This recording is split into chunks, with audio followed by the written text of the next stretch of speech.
Hey guys, just a short video.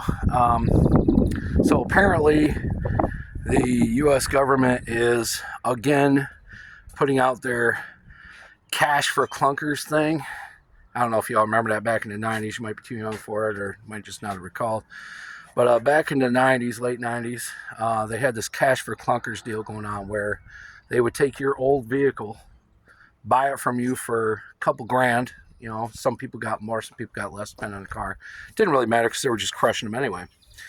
They would take the car, they would crush it and destroy it, and give you like a grand or two for what? To go get a new vehicle. Now, on the paper, that's like, oh, hell yeah, shit, man, yeah. Till you realize nowadays why they're bringing it back and why they're doing it again. Same amount, by the way, as if prices didn't move. Still, they want to buy, they're targeting trucks right now, specifically older trucks. We're talking 90s, older, and even some early 2000s, hence where my GMC falls in the category of. So they're re-implementing this cash for clunkers thing. They want old trucks, they're targeting specifically. They want them off the road. And you might say, well, that's a good idea. You know, you can take that old piece of shit and rot it out fucking shit box and go get a new one. You don't want a new one. The reason why they're pushing this is several reasons. Reason number one, you can't fix new vehicles. Literally, you got to take them to the dealership and they got to hook it up to the computer and they got to convince the computer that they are a certified technician that's allowed to work on that product, because it's not a truck anymore. It's a rolling database.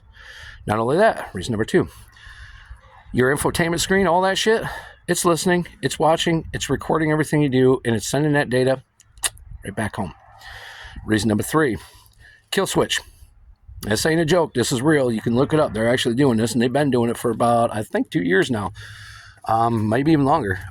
New vehicles right now all have kill switches in them, which, yes, on the surface, safety-wise, that sounds like a great idea. Great idea. Someone's running from the law, someone's speeding, driving reckless, someone's drinking and driving, under the influence while driving, whatever. That sounds great. They can go ahead and shut that vehicle down before anybody gets hurt. Well, here's the problem, folks.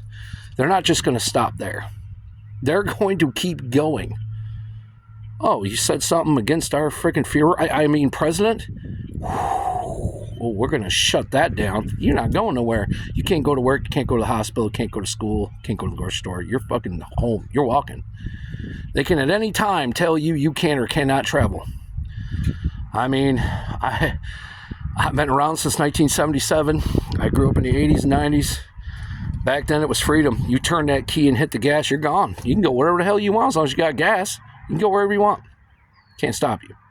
Nowadays, they can. They want to also push this EV crap so you have a range that you could travel. That's why it says range, battery range.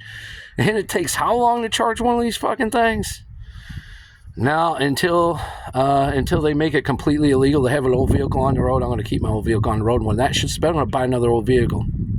I'm not falling for this shit.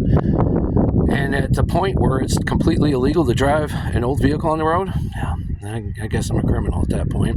You're going to have to arrest me and take my vehicle. Fuck it. Anyway, guys, hope you all have a good one. Keep your old vehicles, keep them running, and don't let them win, man. If they get away with this, yeah, they're going to get away with everything. You got to keep fighting. You got to keep giving them pushback. They're going to run out of tricks sooner or later, or they're just going to enforce the whole thing and run over us. So, you know, make your decision. You want a new vehicle, you want an old one. Personally, I'll keep the old ones when I can pop the hood and work on it myself. And I don't need to be a rocket scientist to figure out how to make it function. Have a good one, guys. Thanks for watching. I'll see you in the next one.